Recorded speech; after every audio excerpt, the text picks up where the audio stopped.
Saudara sekalian, pada pertemuan yang lalu saya berbicara mengenai perjalanan dalam kekekalan. Mengapa Abraham dilayakkan sebagai bapak orang percaya?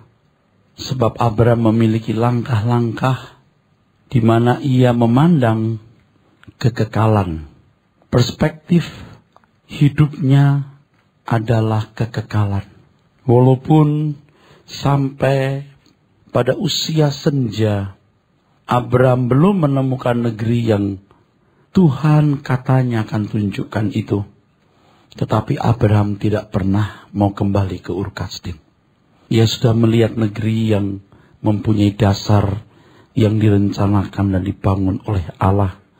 Dan disebutkan jelas dalam Ibrani 11 bahwa negeri itu adalah negeri surgawi. Surgawi. Abraham memiliki naluri kemusafiran, saudara. Dan langkah-langkah ini juga dimiliki oleh Paulus. Dalam 2 Korintus 5 ayat 1, Paulus mengatakan kalau kemah tubuh kami ini dibongkar, Tuhan sudah menyediakan rumah abadinya, kemah yang baru. Dan perjalanan hidup sebagai orang percaya bukan dengan melihat, bukan karena melihat, not by sight, but by faith, tetapi dengan iman. Langkah-langkah yang dimiliki Abraham juga dimiliki oleh Paulus.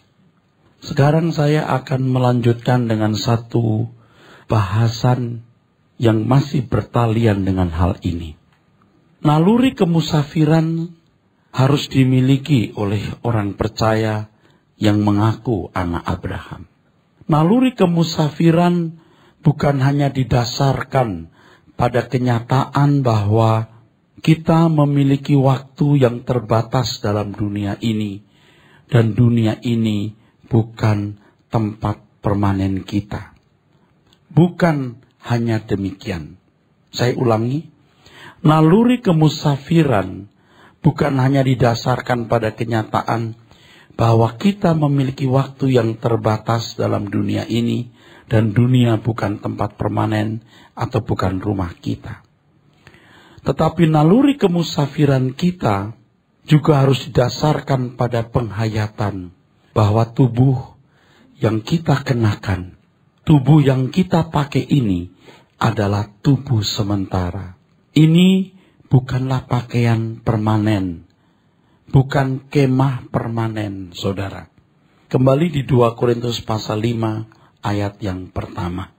2 Korintus pasal yang kelima ayat 1. Silakan. Karena kami tahu bahwa jika kemah tempat kediaman kita di bumi ini dibongkar, Allah telah menyediakan suatu tempat kediaman di sorga bagi kita. Ya, saudaraku. Jadi naluri kemusafiran kita atau penghayatan kemusafiran kita bukan hanya didasarkan pada kenyataan bahwa waktu hidup kita terbatas dan dunia di mana kita hidup ini bukan tempat permanen atau bukan rumah kita. Tetapi naluri kemusafiran kita, penghayatan hidup sebagai musafir juga didasarkan pada kenyataan penerimaan kita bahwa tubuh yang kita pakai adalah tubuh sementara. Nah, saudara, jarang sekali orang menghayati kenyataan ini. Saya mengajak saudara untuk masuk ke dalam penghayatan ini. Menerima, mengakui bahwa tubuh yang kita kenakan hari ini bukanlah kemah permanen, bukanlah baju yang permanen. Saudara, jika kita sungguh-sungguh mengakui hal ini, menerima hal ini, saudaraku, maka yang pertama, kita akan berusaha mengendalikan tubuh ini dan menundukkannya, bukan sebaliknya. Sebab kalau kita kurang mengerti, kurang menerima, tidak mengakui, tidak menghayati bahwa tubuh kita ini, saudaraku, ya, kemah sementara, bukan kemah permanen. Kalau orang tidak menerima ini, tidak mengakui, tidak menghayati dengan benar, ia tidak sadar bahwa tubuh ini bisa mengendalikannya dan menyeretnya ke dalam api kekal. Yang kedua, kalau seseorang tidak menghayati hal ini, kalau ngerti rasanya ngerti ya saudara. Tapi kalau tidak menghayati karena tidak menerima sepenuhnya, maka kita akan cenderung seperti orang lain, mendandani tubuh sehingga mengorbankan harta abadi yang harus kita kumpulkan. Kedengarannya hal ini sederhana, saudara. Tapi ini tidak sederhana. Hari ini saudara mendengar kebenaran ini, kalau saudara tidak sungguh-sungguh menerima dengan rendah hati dan menghayatinya dengan benar, saudara tidak akan pernah memiliki naluri kemusafiran yang kokoh. Naluri kemusafiran kita menjadi kokoh jika kita melandaskan bahwa hidup kita sementara, bahwa dunia ini bukan rumah kita. Dan yang ketiga ini, yang menjadi pokok pikiran kita hari ini, bahwa tubuh yang kita kenakan ini adalah kemah sementara. Jangan main-main, saudaraku. Ini kemah sementara. Tapi kemah sementara ini bisa menghancurkan, membunuh dan membinasakan roh dan jiwa kita di keabadian. Tubuh kita ini, saudaraku, bisa mengendalikan kita. Padahal mestinya kita menundukkannya. Sebab tubuh kita ini bisa menjadi jahat sehingga membinasakan jiwa ke dalam api kekal. Galatia pasal 6 ayat 7 dan 8. Jangan sesat. Allah tidak membiarkan dirinya dipermainkan. Karena apa yang ditabur orang, itu juga yang akan dituainya. Terus? Sebab barang siapa menabur dalam dagingnya, ia akan menuai kebinasaan dari dagingnya. Tetapi barang siapa menabur dalam roh, ia akan menuai hidup yang kekal dari roh itu. Dalam beberapa tulisannya, Paulus menunjukkan bahwa di dalam dirinya ada hasrat yang bertentangan dengan kehendak Allah. Itu disarkos. Dalam bahasa Ibraninya basar, flesh, di daging. Roma 7 ayat 21 sampai 23. Saya ingatkan ya saudara, kita ini seperti orang-orang yang terpenjara. Harus kita berpikir begitu. Nanti dampaknya bagus untuk penyangkalan diri, untuk pembentukan karakter kita. Kita harus dalam satu kesadaran bahwa kita sedang seperti terpenjara di dalam daging ini. Daging ini harus bisa kita taklukkan. Jangan memenjara kita. Kita harus menguasainya. Dan nanti saya jelaskan pula, saya singgung, bahwa di agama-agama lain, aliran kepercayaan dan filsafat, ada usaha menundukkan daging. Dan mereka di level tertentu bisa. Apa? Soal makan minum bisa. Soal seks bisa. Soal kemarahan bisa. Di level tertentu mereka bisa menakjubkan. Lewat pelatihan-pelatihan yang disebut sebagai pertarakan. Mereka bisa. Nah, apa lebihnya kita?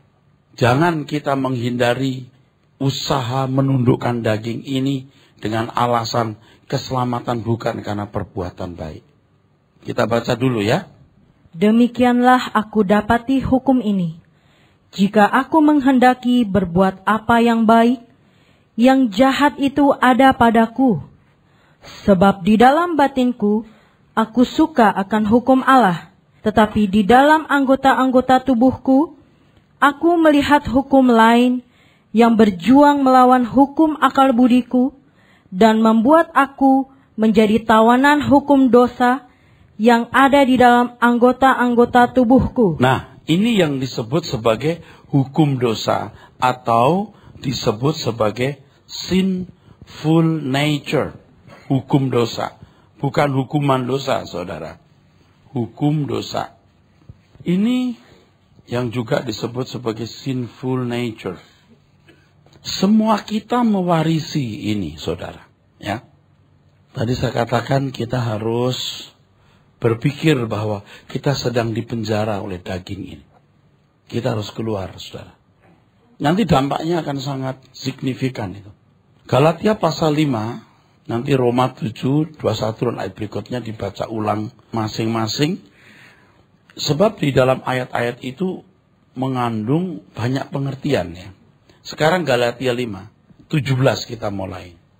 Sebab keinginan daging berlawanan dengan keinginan roh. Keinginan daging berlawanan dengan keinginan roh. Terus. Dan keinginan roh berlawanan dengan keinginan daging. Karena keduanya bertentangan. Sehingga kamu setiap kali tidak melakukan apa yang kamu kehendaki. Roh di sini bisa Roh Kudus, tapi bisa roh manusia. Dan konteksnya adalah begini, saudara. Ini konteksnya hidup sebagai anak-anak Tuhan. Itulah sebabnya kamu, apa tadi? Tidak melakukan apa yang kamu kehendaki. Jadi kita tahu apa yang baik.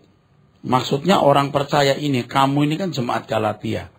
Diajar mengerti kebenaran hukum. Tahu, tapi dagingnya tidak mau nurut. Jadi kita seperti terpenjara di dalam tubuh yang memiliki hasrat. Yang bertentangan dengan kehendak Allah. Oleh karena daging dan jiwa merupakan komponen dalam diri manusia yang tidak terpisahkan, maka kodrat dosa dalam daging juga mempengaruhi jiwa. Jika tidak diantisipasi dengan sungguh-sungguh, maka daging bisa menggiring jiwa manusia menjadi rusak. Nah, ini yang sulit dijelaskan. Itu yang sulit dijelaskan. Dan saya belum menemukan kalimat yang lebih tepat dari kalimat yang selama ini sudah saya gunakan. Saya percaya Tuhan akan menyingkapkan lagi nanti dengan penyingkapan yang lebih lengkap, saudara. Saudara, bagaimanapun saudara, jiwa manusia tidak mungkin terlepas dari daging, ya. Tidak mungkin terlepas dari daging. Hasrat-hasrat di dalam daging itu berkaitan dengan jiwa. Ini daging, ini jiwa. Menyangkut makan, minum, seks, ini berkaitan. Kita ini sudah pengen tidak makan yang macam-macam ya saudara. Tapi waktu kita muda atau waktu kita kecil, kita punya kenangan-kenangan dengan jenis makanan tertentu. Dan itu bisa membuat kita makan lagi makanan itu. Orang yang konsumsi makanan tertentu, emosinya dipengaruhi oleh apa yang dia konsumsi. Lewat mulut. Ini pasti bertalian, tidak bisa tidak. Ini pasti bertalian. Nah, memang manusia sebuah personalitas totalitas yang kita tidak bisa membagi-bagi, saudara. Tapi kita mesti punya kerangka walaupun sesederhana apapun. Yang penting bisa membantu kita untuk bertumbuh berkarakter yang menyukakan hati Allah Bapa. Ya. Tadi saya katakan kita seperti terpenjara oleh daging ini. Kita tahu apa yang baik, yang jahat kita lakukan. Ya. Kita mendengar, kita melihat. Ya. Kita melihat, kita mendengar, kita tahu kebenaran. Tapi daging kita nggak gampang ditundukkan, saudaraku. Perlu pelatihan. Ya. Seperti hari ini, sore ini, malam ini, Anda bertekad sungguh mau doa pagi. Besok jam 4, tubuh nggak mau nurut. Tapi kalau Anda latih terus, Anda sampai nggak bisa bangun jam 6, mau jam 4. Itu ada irama. Ada irama. Dengan mindset yang dirubah, makanan-makanan tertentu yang dulu kita suka, udah kayak racun ini. Betul nggak? Mata yang dulu mengagumi dan menyenangi wanita cantik itu. Tapi karena mindset dirubah, kita lihat wanita cantik ya sudah. Nah saudaraku, jika tidak diantisipasi dengan serius, maka daging bisa menggiring jiwa menjadi rusak. Kalimat ini memang harus dibedah.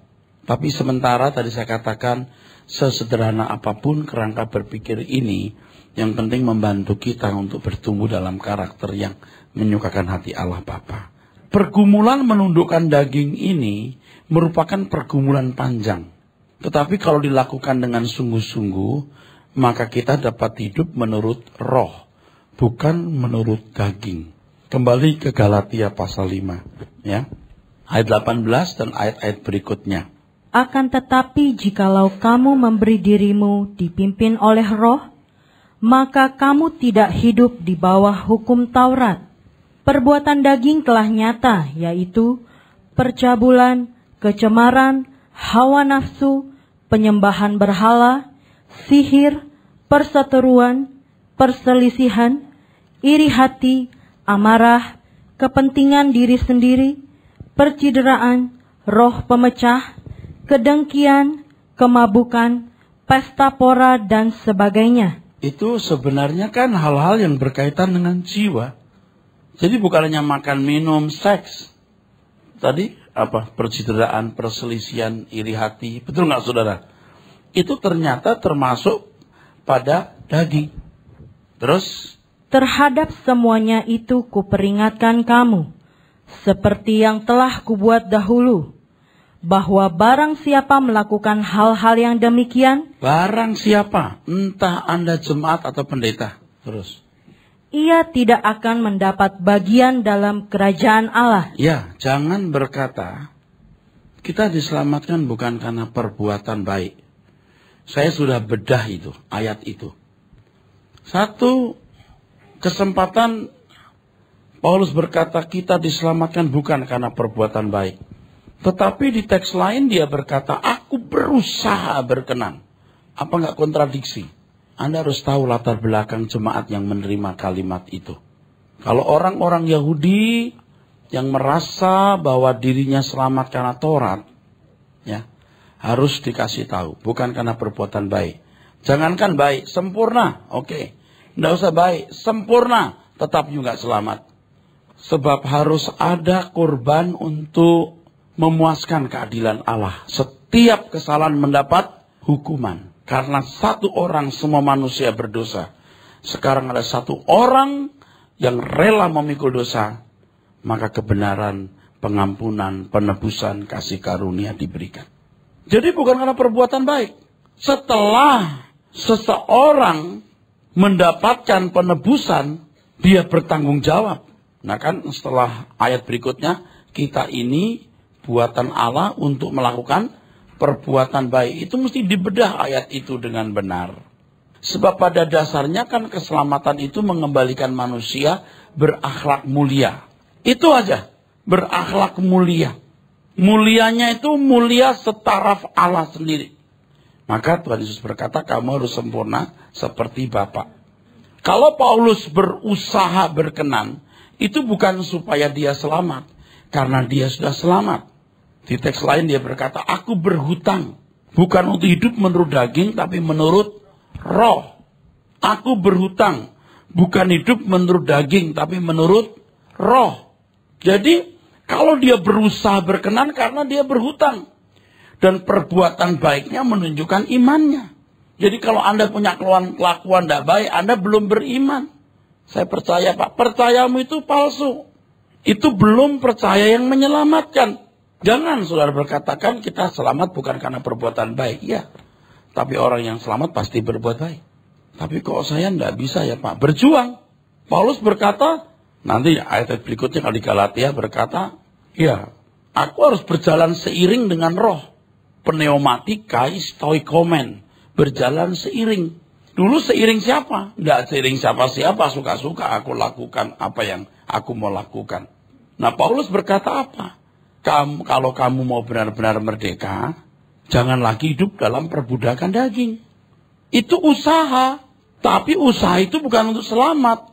Usaha ini adalah usaha untuk meresponi keselamatan.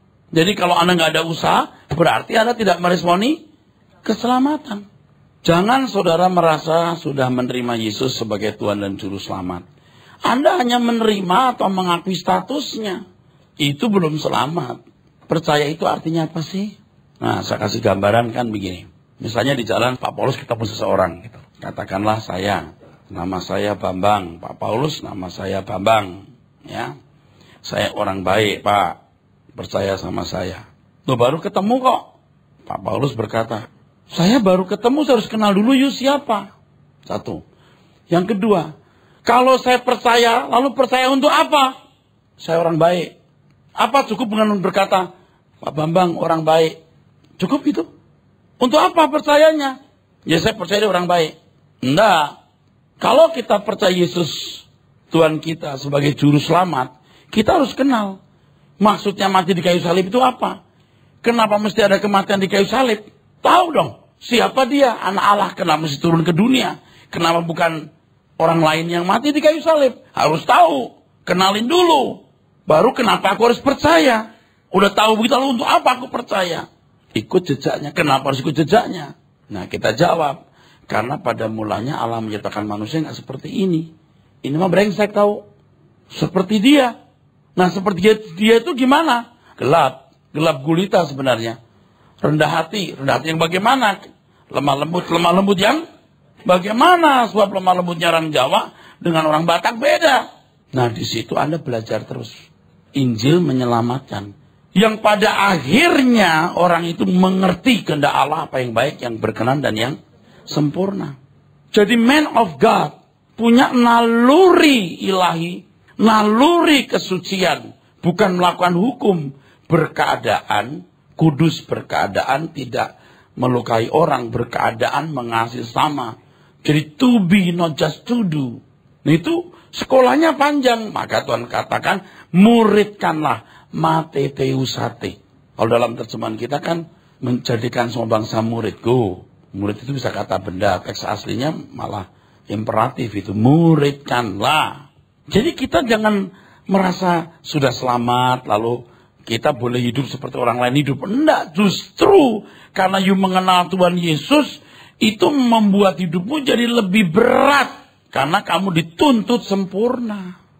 Tuhan Yesus berkata kepada orang-orang Israel, orang Yahudi, lebih baik kamu tidak ketemu aku, tidak salah. Tapi ketemu aku, kamu nolak, malah salah.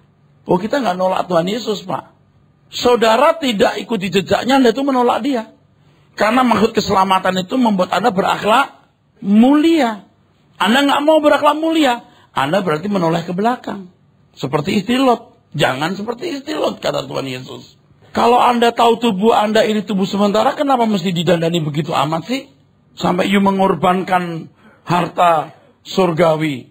Nah, serigala punya liang, burung punya sarang, anak manusia tidak punya tempat meletakkan kepalanya. Itu mesti diteladani. Asal ada makanan pakaian cukup, itu mesti diteladani. Jangan karena kalimat kita diselamatkan bukan karena perbuatan baik, lalu Anda tidak berusaha jadi baik. Lalu kalau ada orang berusaha jadi baik, lalu kayak dilecehkan gitu. Waduh, udah ngawur nih orang-orang ini. Kita mah udah tahu keselamatan bukan karena perbuatan baik. Nggak usah baik, sempurna. Kagak selamat kamu. Sempurna lo, nggak usah baik. Sempurna, tetap nggak selamat. Karena perlu Tuhan Yesus. Nah saudaraku, jadi pergumulan menundukkan daging ini, waduh perjalanan panjang. Jangan memanjakan daging. Memanjakan daging tidak bisa dihentikan. Karena daging tidak pernah berkata cukup. Tadi buah-buah apa tadi? Daging itu. Itu semua nggak pernah mau cukup itu. Nggak pernah cukup. Waduh, nggak pernah cukup. Sampai tubuhnya nggak bisa digerakkan baru stop. Itu pun bukan karena dia nggak ingin. Nggak bisa lagi. Mau nunggu begitu. Akhirnya tubuh itu dikubur. Wah, gigit jari saudara. Kumanjakan tapi membinasakan. Makanya kalau saudara lihat ada aliran kepercayaan, agama-agama tertentu membunuh itu keinginan daging. Jadi kebablasan juga. Karena keinginan daging itu dalam tanda kutip tidak semua jahat. Makan itu sehat, seks itu sehat. Tentu bagaimana menempatkannya. Baca terus. Tetapi buah roh ialah kasih, sukacita, damai sejahtera, kesabaran, kemurahan, kebaikan, kesetiaan, kelemah lembutan, penguasaan diri. Tidak ada hukum yang menentang hal-hal itu. Barang siapa menjadi milik Kristus Yesus, ia telah menyalibkan daging dengan segala hawa nafsu dan keinginannya. Terus? Jikalau kita hidup oleh roh, baiklah hidup kita juga dipimpin oleh roh. Oke, saudaraku. Nggak tahu kenapa hal-hal begini tidak diajarkan lagi. Nggak ngerti saya. Yang dipungut ayat-ayat perjanjian lama. Berkat-berkat, belalang pelahap. Aduh, kurang kerjaan, saudaraku. nyasar ke situ. Yang ini saja kita belum selesai kok. Jadi salah satu langkah penting yang harus kita lakukan adalah tidak memanjakan daging. Saya kira banyak bapak ibu yang secara moral tidak jahat. Track recordnya baik. Tapi kedagingan itu bukan hanya soal makan minum, seks, kemarahan yang membuat orang berdarah-darah karena Anda pukul, Anda bunuh. Buah daging apa? Coba baca lagi coba, biar melek coba. Perbuatan daging telah nyata, yaitu percabulan. Percabulan itu bukan hanya pada waktu melakukan hubungan seks di luar nikah. Oh, kita udah tahu tuh, melihat lawan jenis, lalu nafsu atau bergerak syahwatnya, terbakar hawa nafsunya. Oh, mungkin Anda nggak sampai begitu-begitu amat. Tapi kalau itu diberi kesempatan dan dimatikan, satu kali bisa muncul. Pada kenyataannya belum mati. Pada kenyataannya belum mati. Pernah ya satu kali di satu kebaktian ya saudaraku. Saya masih muda waktu itu. Saya khotbah di satu persekutuan doa. Habis kebaktian itu pada peluk-pelukan, cium-ciuman pipi. Saya lihat seorang yang badannya besar tinggi. Itu nyari orang, saya mau dicium. Saya duduk di pojok, saya diam, saya nggak ikut-ikutan karena saya diundang situ. Terus peluk-pelukan, itu nyari cewek. Terus yang cewek ketemu, gitu. Ini tua-tua keladi. Dia cari mangsa. Dengan usia seperti itu mestinya udah nggak pantas. Jadi cium pipi itu dalam ketulusan, kesucian, atau dalam nafsu, ya beda, saudara. Saya lihat itu tentu dia nggak deketin nenek-nenek, dia cari gadis muda. Mungkin dia nenek-nenek terus, ya garing. Habis kebaktian kok begitu loh. Dia cari nona-nona muda, lalu dihampiri, lalu dicium pipinya. Mungkin bukan menempel dengan tekanan lemah, mungkin tekanan yang tinggi juga tuh. Jangan-jangan itu bedaknya pindah ke itu. Aduh, kok begitu sih? Ayo, mesti berdekat ke Tuhan, jangan berdekat ke nona-nona. Ayo Jo, torang semua datang berdekat dengan dia. Jangan berdekat yang ke tempat lain. Tua-tua udah mau dikubur masih gini. Ini bukan berarti lalu yang muda-muda boleh berkata begini. Kita masih muda om. Kita masih liar. Sinak-kanak. Itu bisa membinasakan kamu. Ya. Oke. Baca lagi. Belum melek. Buah dagingnya dibaca ulang. Perbuatan daging telah nyata, yaitu percabulan, ya, kecemaran, hawa nafsu, penyembahan berhala, sihir, perseteruan, perselisihan. Jadi yang suka ribut-ribut, kalau nggak ribut gatel, nah itu modelnya. Terus iri hati, amarah, kepentingan diri sendiri, percideraan, roh pemecah, kedengkian, kemabukan, pesta pora, dan sebagainya. Oh, udah cukup. Oke, baca diri sendiri ya. Petanya jelas pasti. Daging selalu menuntut dipuaskan. Tidak akan berhenti. Dia akan berusaha dominan. Nah, kita harus menghentikan langkah itu. Ya. Dengan usaha keras, usaha serius, kita bisa keluar dari penjara daging ini dan mengendalikan daging untuk menyukakan hati Allah. Ini nyaris mustahil. Tapi kalau Tuhan Yesus berkata kamu harus sempurna seperti Bapa di surga, kita pasti dimampukan sempurna. Ini adalah panggilan bagi setiap orang percaya yang harus ditunaikan guna membuktikan bahwa ia percaya kepada Tuhan Yesus. Orang yang mengaku percaya tetapi tidak menaklukkan dagingnya, berarti ia menolak menjadi milik Kristus. Berarti ia bukan orang percaya. Kalimat ini tidak main-main, saudara.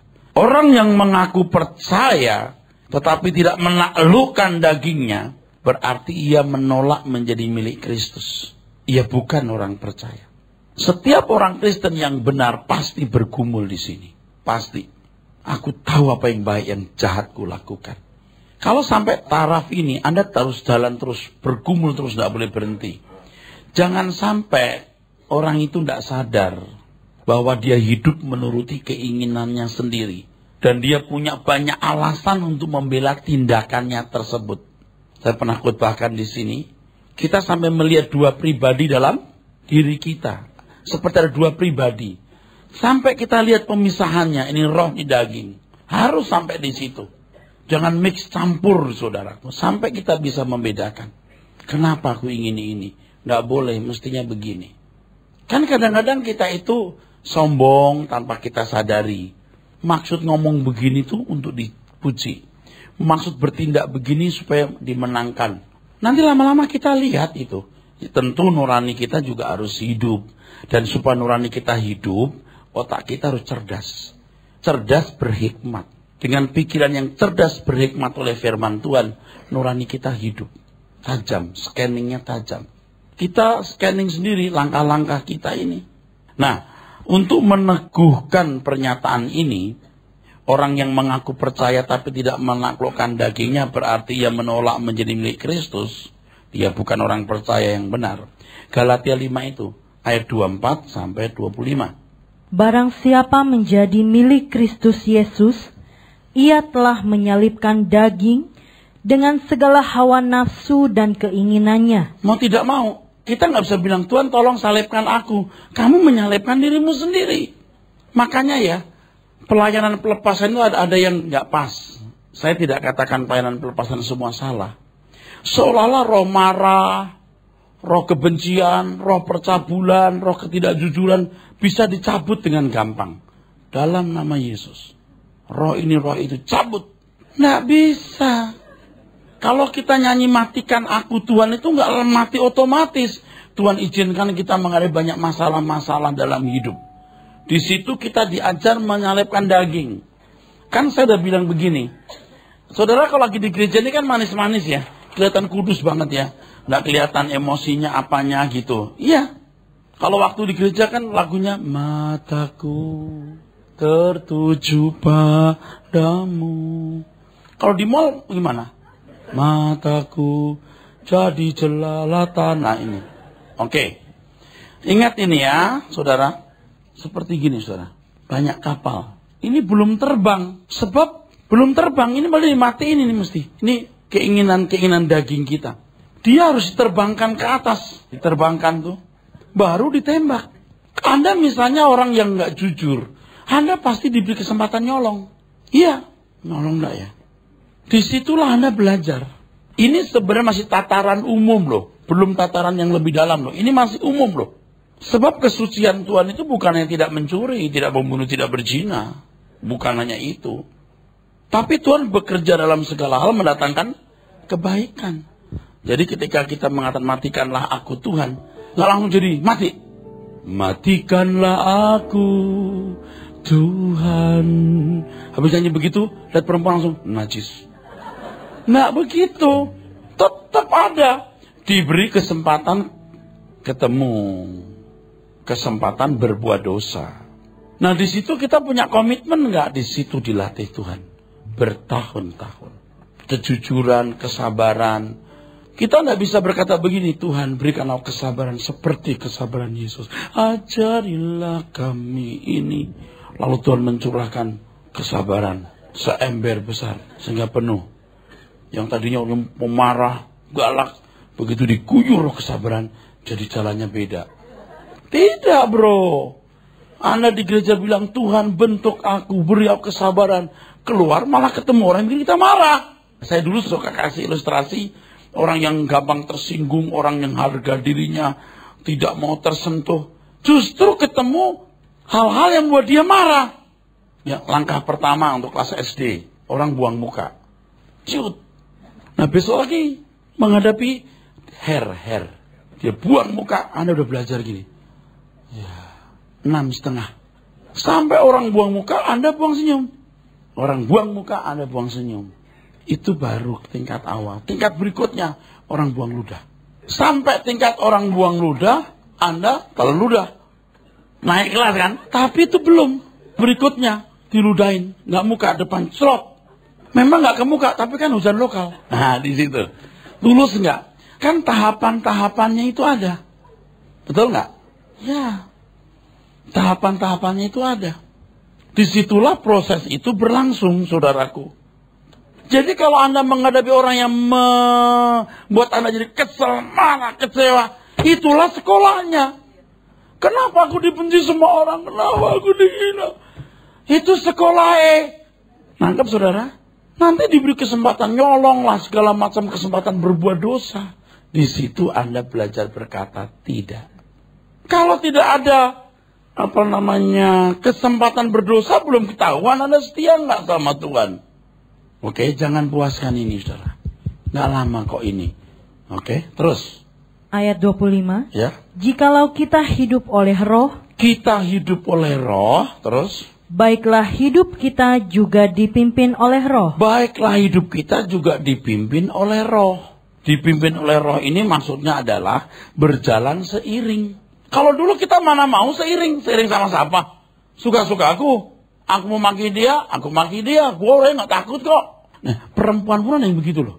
Biar saya perempuan, gue gak takut sama siapa-siapa. Padahal dia dibanting pakai tangan kiri, jatuh dia. Saya berapa kali lihat perempuan di jalan ribut sama orang berani. Wah, galak banget tuh. Balak ini perempuan. Apa dia bisa lompat 3 meter dia, kinkang. Kok begitu ya? Saya mau tanya dulu, Anda punya daging yang masih nakal gak? Harus diakui. Bahaya itu. Kalau orang gak merasa begitu, sorry, you gak beres. Daging kita itu licik, saudaraku. Nah, latihan menundukkan daging ini juga dilakukan oleh beberapa aliran agama. Mereka pun juga bisa mencapai level-level yang mengagumkan. Wah bener itu. Makan daging, cuman makan sayur saja misalnya. Itu pun sehari sekali, 2 hari sekali. Bener-bener saudaraku. Nanti kalau soal bertarak, tidak punya barang dunia. Sengaja jadi pengemis. Bener-bener loh. Sengaja jadi pengemis. Sengaja itu hidup dari mengemis. Coba. Ya. Nggak menikah. Waduh. Ya. Mengagumkan itu. Seharusnya level yang dicapai orang-orang Kristen itu lebih dari itu, saudaraku. Mereka bisa mengagumkan. Lalu seberapa kita mengagumkan? Bagaimana dengan orang percaya? Seharusnya level yang dicapai oleh orang percaya adalah tubuh yang menjadi bait Roh Kudus. Levelnya mesti tubuh yang jadi bait Roh Kudus. Menjadi bait Roh Kudus bukan hanya berarti Roh Kudus diam statis dalam diri orang percaya.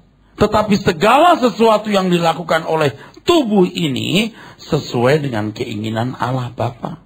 Bila demikian, barulah bisa dikatakan memuliakan Allah dengan tubuh. 1 Korintus 6, 19-20. Atau tidak tahukah kamu? Atau tidak tahukah kamu? Bahwa tubuhmu adalah bait Roh Kudus. Ya, terus? Yang diam dia dalam kamu. Roh Kudus yang kamu peroleh dari Allah. Dan bahwa kamu bukan milik kamu sendiri. Oke, bahwa kamu bukan milik kamu sendiri. Ini penting kalimat ini. Jadi kalau Anda ditebus, saya ditebus, kita milik Tuhan. Dan kalau Roh Kudus ditaruh, Roh Kudus itu yang mesti mengendalikan. Ya kendalikan aku Tuhan. Oh iya, masanya kamu mau nggak? Disitulah belajar berjalan seiring dengan roh. Pneumatikai stoikomen, saudaraku. Jadi kalau supaya tubuh kita jadi bait Roh Kudus yang proporsional, itu latihan. Itu kerja keras. Itu tidak mudah. Itu tidak sederhana. Terus? Sebab kamu telah dibeli dan harganya telah lunas dibayar. Karena itu muliakanlah Allah dengan tubuhmu. Ya, muliakanlah Allah dengan tubuhmu. Tubuh bukan menjadi ajang di mana kita memuaskan diri. Tubuh menjadi ajang di mana Allah bisa dipuaskan. Amin. Ini luar biasa. Kita kalau mengasihi Tuhan, kita mempersembahkan tubuh kita untuk Tuhan. Itu berarti kita rela dikendalikan oleh Tuhan sepenuh-penuhnya. Dan tentu dibutuhkan proses kerja keras tiada henti di sini, saudara. Nah, ini naluri kemusafiran kita harus didasarkan pada hal ini. Bahwa tubuh yang kita kenakan itu sementara. Bukan hanya kita hidup ini sementara. Terus dunia ini bukan rumah kita. Tubuhmu itu pun sementara. Itu kemah sementara. Nah, nanti kita lanjutkan dengan pembahasan yang lebih mendalam. Amin.